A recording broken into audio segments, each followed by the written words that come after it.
গাড়িতে আজ ভরপুর রাস্তা, ট্রাফিকের অবস্থা বরাবরের মতোই বিদঘুটে। দলে দলে ছুটে চলেছে শিক্ষার্থীরা, পাশাপাশি তাল মিলিয়ে হাঁটছে তাদের বাবা মা ভাই বোন কিংবা পছন্দের মানুষ। মনোযোগ দিয়ে এসব দেখতে ব্যস্ত নেহা। বৃষ্টি কিছুটা চিন্তিত, পরীক্ষার আগে একটু বিচলিত হওয়াটা স্বাভাবিক। তাদের সাথে যাচ্ছে সাব্বির, জেরিন। বড়রা সবাই আসতে চাইলেও ওদের মানা করে দিয়েছে ওরা। অযথা ভিড় করে কী লাভ? এমন তো নয় পরীক্ষা তাদের উপর নির্ভর করে। এতদিন যা পড়েছে তার উপর ভিত্তি করেই সব হবে। নেহার একটু মন খারাপ, জানে সে পাষাণ হৃদয়ের মানুষটি তার কথা ভাবে না। তারপরও মন কেন যেন বারবার ওই মানুষটিকেই চায়। পরীক্ষা নিয়ে একটু দুশ্চিন্তা নেই নেহার, সে ভীষণ উদাসীন আনমনা। রাস্তার ট্রাফিক লাইট দেখছে চুপচাপ। সাব্বির ওদেরকে সাহস দিয়ে নানান কথা বলছে।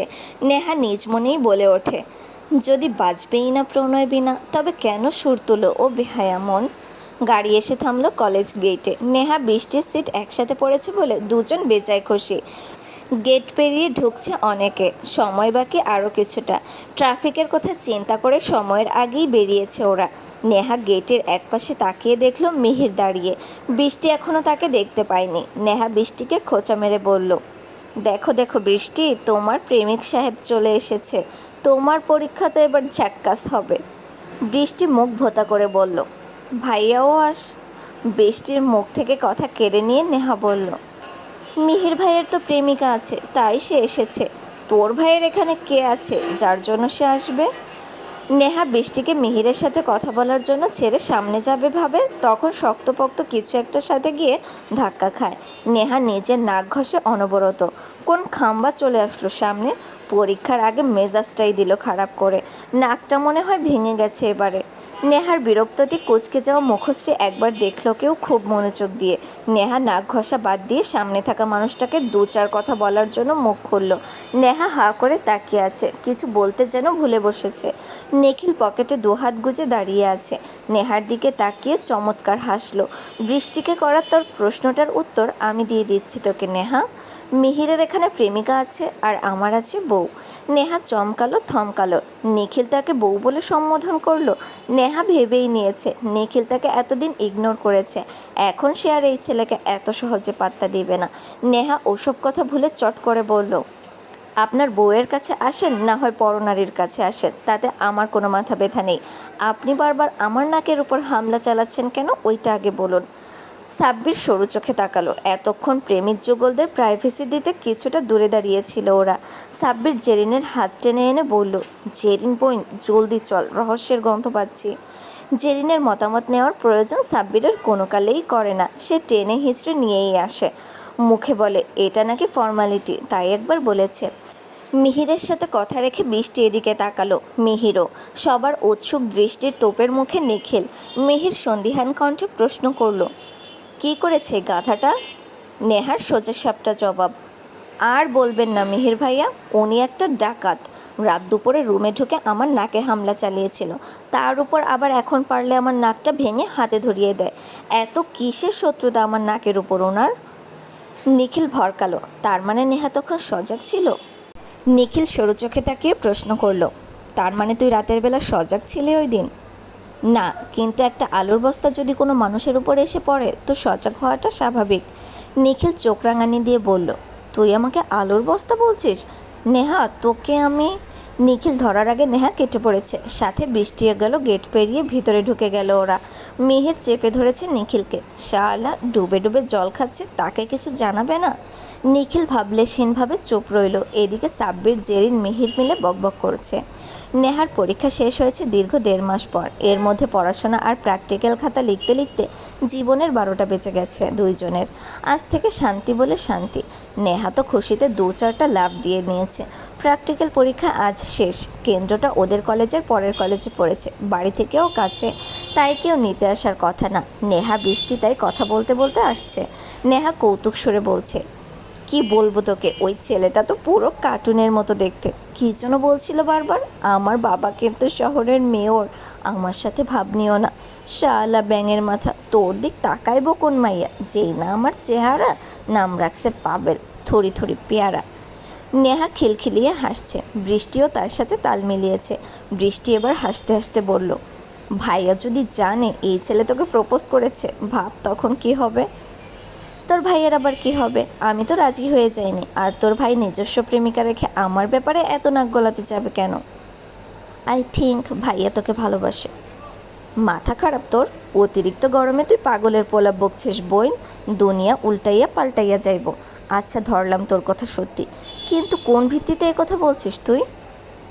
ওই দিন তুই অসুস্থ হওয়ার পর ভাইয়া প্রায় উন্মাদ হয়ে গিয়েছিল। ভাইয়ার কি বেহাল দশা হয়েছে তা শুধু আমরা জানি। টয়াকে এমন মার মেরেছে, ওই মেয়ে যাওয়ার আগে মায়ের পা ধরে বসেছিল কতক্ষণ। দাদির সাথেও তো কথা বলা বন্ধ করে দিয়েছে। হসপিটালে তোর জ্ঞান ফিরছে না দেখে ডাক্তারকে পিটাতে গিয়েছিল। আর টয়াকে বারবার চিৎকার করে বলছিল, তুই ভাইয়ার জীবনে প্রথম ও শেষ নারী, আর কেউ কোনো দিন আসবে না, আসতে পারে না। নিখিল শুধু নেহার। নেহা হাঁটা বন্ধ করে রাস্তায় দাঁড়িয়ে পড়েছে। ওর মনে হলো শুনতে কোথাও ভুল হচ্ছে। নিখিল ভাই এসব বলেছে, ওর জন্য এত উতলা? তাহলে সুস্থ হওয়ার পর একদিনও সামনে আসলো না কেন? এত দূরত্ব কেন রেখেছে? নেহা চেঁচিয়ে বলে উঠল, কি বললি তুই? বৃষ্টি জানে নেহার এমন করাটা স্বাভাবিক। মেয়েটা 4 বছর ধরে ভালোবাসে তার ভাইকে। জীবনের প্রথম বসন্তই এসেছিল নিখিলের অদৃশ্য হাত ধরে। তারপর থেকে একটু একটু করে ভালোবাসা জমিয়েছে, অনেক অনেক রঙিন স্বপ্ন জমিয়েছে। ভালোবাসা কত সুন্দর নেহার থেকে শিখেছে বৃষ্টি। মেয়েটার গোপন করার অগাধ ক্ষমতা আছে। না হয় তার এত বুঝদার ভাই এই নিখুঁত ভালোবাসা টের পেয়ে যেত খুব সহজে। নেহার প্রতিটা অনুভূতির সাক্ষী বৃষ্টি। ভালোবাসার মানুষটা যখন নিজেকে ভালোবাসে এটা জানার পর কোনো সুস্থ স্বাভাবিক মানুষ তো স্থির থাকতে পারে না। নেহা তবদা খেয়ে গেছে, তার মুখ দিয়ে শব্দ বের হচ্ছে না। মনে হচ্ছে অধিক সুখে আনন্দে আজ সে পাগল হয়ে যাবে। প্রজাপতির মতো নেচে উঠল তনুমন। মেয়েটা খুশিতে কেঁদে দিয়েছে। বৃষ্টি আজ তাকে থামালো না। সুখের যন্ত্রণা মানুষের জীবনে কম আসে, সে যন্ত্রণায় নিজেকে পুড়িয়েও যেন তীব্র সুখ পাওয়া যায়। মন গালিচায় কেউ উড়ে উড়ে বলে বেলায় তারা পেয়েছে, সুখ খুঁজে পেয়েছে, কোনো স্বর্গ সুখ। নেহা চোখের জল মুছে নিয়ে বলল, আমি কেন বিশ্বাস করব? তোর ভাইয়ের মুখ নেই, নিজে একবার এসে বলতে পারে না? সবার সামনে নেচে কুদে বলার কি দরকার? যাকে বলা দরকার তাকে তো বলেনি। ভালোবাসা নিয়ে বসে থাকুক তোর ভাইয়ের সাথে, আমার আর কিচ্ছু নাই। ডিভোর্স দিয়ে দিব শয়তানটাকে, অসভ্য লোক। এত যখন ভালোবাসা মুখে বলতে পারে না? ওনার মুখে কেউ কষ্টে পাটকে দিয়েছে নাকি? যত সব। নেহা খুশি, ভীষণ খুশি। তারপর নিখিল না বলা পর্যন্ত নিখিলকে নিজে থেকে কিচ্ছু বলবে না। ব্যাটাকে এমন প্যাচে ফেলবে, না বলে কোথায় যায় তা দেখে নেবে নেহা। নেহা হনহন করে হাঁটতে লাগলো। কোথা থেকে উড়ে এসে এক ছেলে ওদের দুজনের সামনে দাঁড়ালো। এ তো সেই মেয়র ফেয়রের ছেলে পাবেল। তারা প্রায় বাড়ির সামনে চলে এসেছে। এলাকার মানুষজন দেখলে কি ভাববে? বৃষ্টি নেহা দুজন মুখ চাওয়াচাই করলো। উটকো ঝামেলাটা আসলো কোথা থেকে হঠাৎ? পাবেল তার উস্কো খুস্কো চুলগুলোতে হাত চালালো। বাইকের পাশে দাঁড়িয়ে তার আরেক বন্ধু নেহার সামনে এগিয়ে দিল একগুচ্ছ লাল গোলাপ। নেহার নাকের ডগায় তেজ বিরক্তির সীমা আকাশ ছুঁই ছুঁই। এই ছেলে নির্লজ্জের মতো বারবার সামনে চলে আসে কেন? তোমাকে না না করেছি আমি? কথা একবারে কানে ঢুকে না? ছেলেটা নেহার হাত চেপে ধরল। আচমকা এরকম হওয়াতে বৃষ্টি নিজেও কিছুটা ভয় পেল। আশেপাশে সবাই তাকিয়ে আছে, কিন্তু কেউ এগিয়ে আসছে না। আজকাল এসব অহরহ হচ্ছে। লোকগুলো ভেবেই নিয়েছে প্রেমিক প্রেমিকার মামলা। আমার বাবা মেয়র, চাইলে তোকে তুলে নিয়ে যেতে পারি। তুই তা জানিস? আমার ক্ষমতা সম্পর্কে কোনো আইডিয়া আছে তোর? নেহা বিদ্রূপের সহিত হাসল। রিনঝিনি কণ্ঠে ঝংকার তুলে বলল, তোর বাপ মেয়র, কিন্তু তুই ভাবখানা এমন দেখাচ্ছিস তুই নিজে মেয়র। শালা চুনোপটি, কচু করবি তুই আমার। বৃষ্টি চেঁচিয়ে বলল, নেহা থাম তুই। এই পাবেল, ওর হাত ছাড়ো, না হয় বলে দিচ্ছি তোমার এই হাত আর পরের দিন খুঁজে পাবে না। নেহা একটা ঝাড়া মেরে পাবেলের হাত থেকে হাত ছাড়িয়ে নিল। হাত উঁচিয়ে চড় মারতে গিয়েও নামিয়ে ফেলল। হঠাৎ করেই গদগদ সুরে বলল, আরে পাবেল, কি করি বলো তো ভাই? কিছু মনে করো না আমার কথায়। তোমার দেওয়া ফুলগুলো তো কোনো দোষ করেনি, এগুলো আমি নিতেই পারি। তবে একটা কথা, তুমি ভাবো জোর করে কি কিছু হয়? তুমি আমাকে পছন্দ করতে পারো, আমি তো করি না। তুমি কি অন্য কাউকে পছন্দ করো? নেহা যেন প্রশ্নটার অপেক্ষাই ছিল।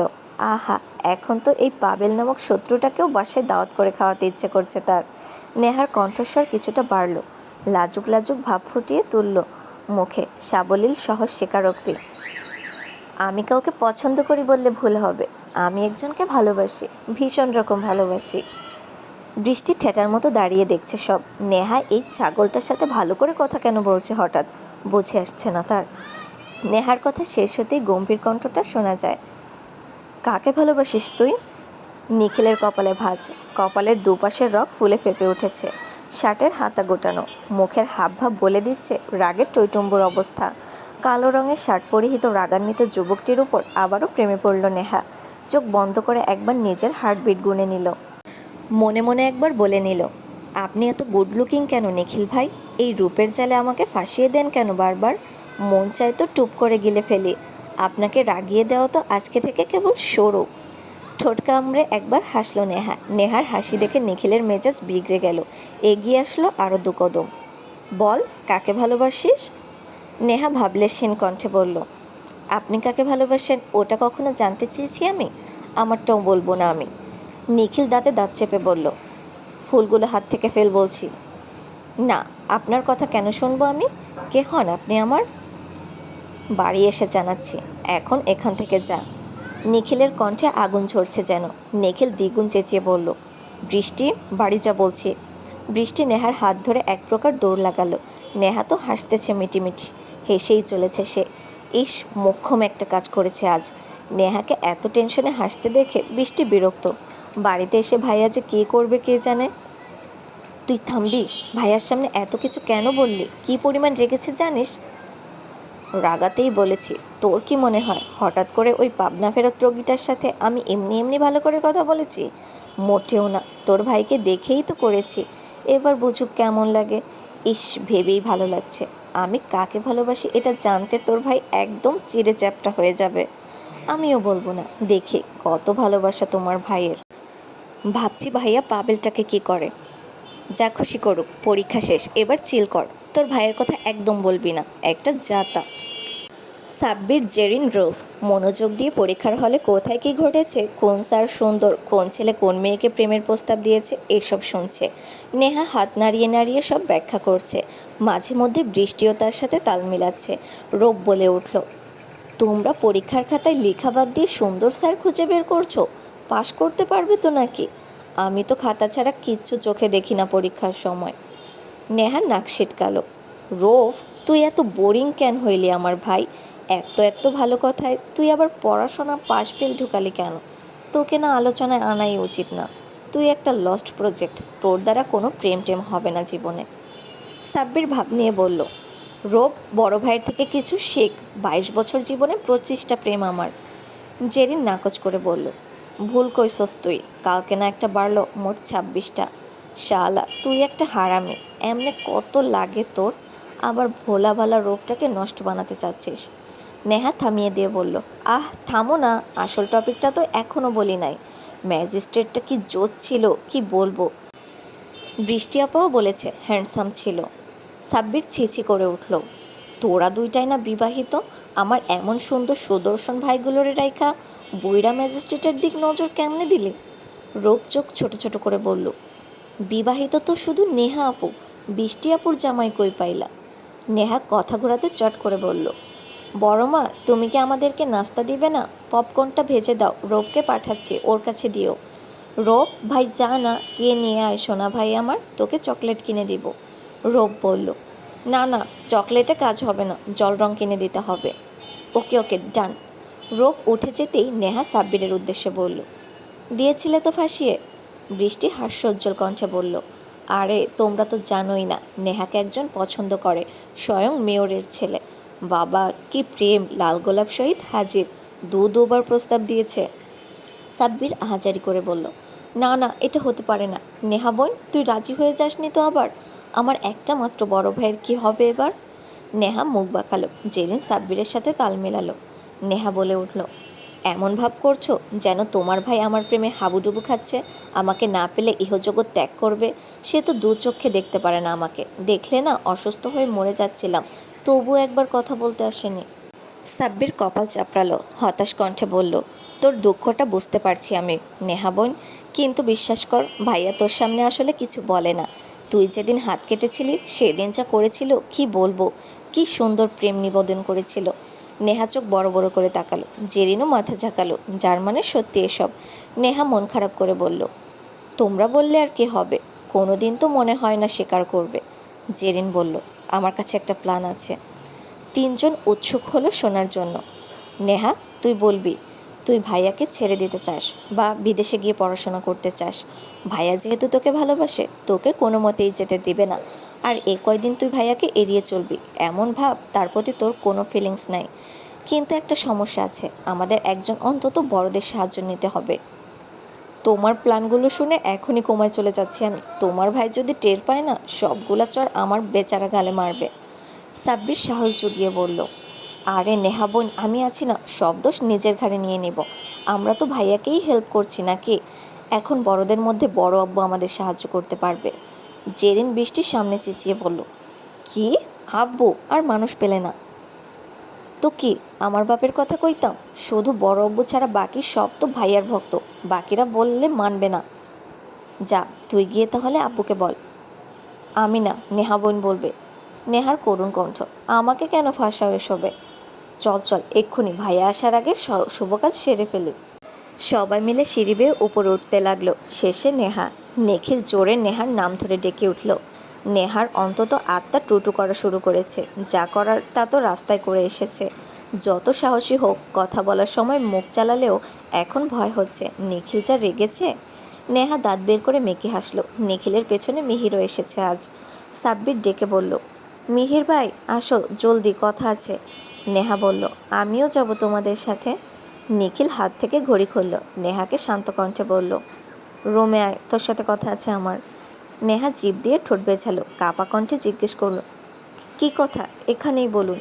সাব্বির বলল, নেহা তুই কথা শেষ করে আয়, আমরা যাচ্ছি। সবাই সিঁড়ি থেকে এক প্রকার উবে গেল। নেহা অসহায় দৃষ্টিতে তাকালো। নিখিল এগিয়ে এসে নেহার হাত চেপে ধরল। কি যেন বলছিলি তুই? ম্যাজিস্ট্রেট সুন্দর, পাবেল তোমার দেওয়া ফুলগুলো সুন্দর। চল, আজ তোকে আমি এর থেকেও বেশি সুন্দর জিনিস দেখাচ্ছি। না, আমি দেখতে চাই না, হাত ছাড়ুন আমার। নিখিল নিজের সাথে নেহাকে রুমে নিয়ে ঠাস করে দরজা বন্ধ করে দিল। নেহা ভয় পাচ্ছে, কিন্তু ভাব নিয়ে বলল, দরজা বন্ধ করেছেন কেন? আমাকে টেনে টুনে আনার কি মতলব? নিখিল শার্টের বোতাম দুইটা খুলল, ওয়ালেট বের করে টেবিলের উপর রাখলো। নিখিল এবার সরু দৃষ্টিতে নেহার দিকে তাকালো। নেহাকে পুরোপুরি একবার পা থেকে মাথা পর্যন্ত দেখল। নেহার অস্বস্তি হচ্ছে। নিখিল এবার নেহার দিকে এগোতে থাকে। নেহার ছুকছুক মন কিভাবে পালাবে ওটা ভাবতে ব্যস্ত। নিখিলকে এভাবে নিজের দিকে অগ্রসর হতে দেখে নিজে থেকেই তার পা পেছাতে থাকলো। আশ্চর্য তো! নেহা আবারও চোরা চোখে তাকাচ্ছে। নিখিল এক মনে নেহার দিকে তাকিয়ে। নেহা ব্যতিব্যস্ত কণ্ঠে বলল, নিখিল ভাই কি দেখাবেন? দেখিয়ে দিন, আমি চলে যাব এখান থেকে। নেহার পিঠ ঠেকলো দেয়ালে। পেছানোর আর জায়গা নেই। নেহার ভিতরে ভিতরে প্রচুর ভয়, বারবার হাত কচলাচ্ছে। নিখিল নেহার সামনে এসে দাঁড়ালো। দেয়ালে দু হাত রেখে নেহার দিকে ঝুঁকে বলল, এবার বল, কী যেন বলছিলি তুই? তুই আমার কথা কেন শুনবি? আমি কে হই তোর? নেহা ওদিক ওদিক তাকালো।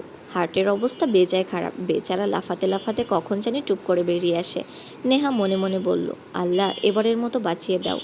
নিখিলের গম্ভীর কণ্ঠ, আমি তোর কে হই তুই সত্যি জানিস না? কথার থেকে কাজে বুঝিয়ে দেওয়াটা মনে হয় বেশি কার্যকর, তাই না নেহা? নেহা নিখিলের দিকে তাকালো। নিখিল নিজের ঠোঁট কামড়ে ধরে আছে। ঠোঁটের কোণে মৃদু হাসি। চোখ দুটিও হাসছে, তার ভীষণ রকম সুন্দর লাগছে দেখতে। শার্টের বোতাম খোলা, যেন কারো তিজোরির দরজা হাট করে খুলে রেখেছে কেউ। বেহায়ার মতো ওদিকে তাকিয়ে চোখ বন্ধ করে ফেলল নেহা। নিখিলের হাসি ঠোঁটে প্রসারিত হলো। নিখিল নেহার কানের কাছে মুখ নিয়ে ফিসফিস করে বলল, তুই দেখতে এত মারাত্মক কেন? পিওর হোয়াইট চকলেটের মতো, একটু টেস্ট করতে দিবি? নেহা চোখ খুলে ফেলল সাথে সাথে। নিঃশ্বাস দ্রুত পড়া শুরু হয়েছে এবার। জামার দুই অংশ চেপে ধরে রেখেছে। এখান থেকে না পালালে তার মৃত্যু নিশ্চিত। নিখিল ভাই এমন লাগামহীন কথা বলবে কে জানতো? তাহলে আসার আগেই পালিয়ে যেত। নেহার কোনো সারা শব্দ নেই। নিখিল নেহার মুখের খুব কাছে। চোখের পলক পড়ছে ঘন ঘন। নিখিলের দিকে তাকাতেও পারছে না নেহা। নিখিল এক হাত নেহার মাথা গলিয়ে রাখতেই নেহা এবার কেঁদে দিল। এমন অবস্থা। কাপা কণ্ঠে বলে উঠল, প্লিজ নিখিল ভাই, দূরে সরুন।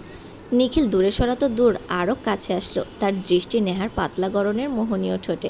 নেহা পরপর দুইবার ঢোক গিলল। নিখিল ঠোঁটে গিয়ে দিতেই নেহা চোখ বন্ধ করে ফেলল। নেহার মনে হলো ওর সব শক্তি লোপ পাচ্ছে। নিখিলকে সরানোর জন্য হাত ওঠানোর মতো শক্তি খুঁজে পাচ্ছে না। নিখিলের নেহার তিরবির করে কাঁপতে থাকা ঠোঁট ছুঁয়ে না দিতে পারার আফসোস হলো। ঠোঁট ছেড়ে মুখ গুজে দিল গলায়। নেহার শরীর মুহূর্তেই কেঁপে উঠল। ইলেকট্রিক শক খাওয়ার মতো অবস্থা। নিখিল মুখ গুজে দিয়ে ক্ষান্ত হয়নি। একটা ছোটোখাটো কামড় বসিয়েছে নেহার গলায়। নেহার ঠোঁট কামড়ে ধরেছে নিজের। ব্যথা পেলেও আওয়াজ করলো না একদম। নিখিলের অশান্ত কণ্ঠ, এটা তোর তখনকার করা প্রশ্নের উত্তর। বুঝতে পেরেছিস আমি তোর কে? নেহা যেন সাহস পেয়ে বসলো হঠাৎ। না বুঝিনি। মুখ নেই আপনার? মুখ দিয়ে বলুন। নিখিল পরপর কয়েকটা চুমু বসিয়েছে নেহার ঘাড়ে গলায়। নেহার বেহাল অবস্থা, তবুও একবারের জন্য নিখিলকে আঁকড়ে ধরছে না সে, আর না ছাড়িয়ে নিচ্ছে নিজেকে। নিখিল নেহাকে টেনে নিজের সাথে মিশিয়ে নিল। এবার কানের কাছে মুখ ঠেকিয়ে ফিসফিস নেশা ভরা কণ্ঠে বলল, একটা মেয়ের নিজেকে ছোঁয়ার অধিকার স্বেচ্ছায় শুধু তার স্বামীকেই দেয়। আমি যদি তোর কিছুই না হতাম, তুই নিজে আমাকে দূরে সরিয়ে দিতি, কষে 2-4টা চড় লাগাতি। কিন্তু তুই করিসনি। তুই নিজেকে ছাড়িয়েও নিতে চাসনি। তার মানে তুই নিজেও জানিস আমি কে তোর।